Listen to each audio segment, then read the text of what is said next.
કે મન ફાવે તેમ બોલવું, તમે મને કહો.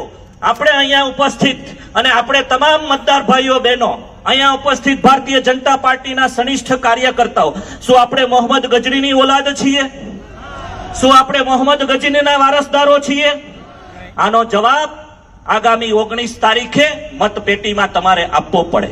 કમળના બટન ઉપર નિશાન દબાવી અને ભારતીય જનતા પાર્ટીના ઉમેદવાર તરીકે જ્યારે મને તક આપી છે ત્યારે આપણે સૌએ વિકાસની રાજનીતિમાં આગળ વધીએ. 14 વર્ષે તો રાજા રામનો પણ વનવાસ પૂરો થયો.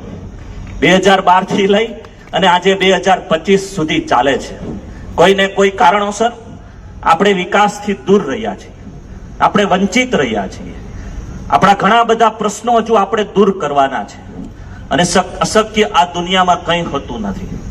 હું અહીંયા ઉપસ્થિત અને ગેરહાજર હોય એવા તમામ 3 તાલુકાના મતદાર ભાઈઓ બહેનોને અપીલ કરવા માંગુ છું અને વિશ્વાસ અપાવવા માંગુ છું કે ભલે 2012 થી આપણું પ્રતિનિધિત્વ ભારતીય જનતા પાર્ટીનું નથી, પરંતુ એ 14 વર્ષના કામ આગામી 800 દિવસમાં પૂર્ણ કરવાની જાહેરમાં હું શપથ લઉં છું.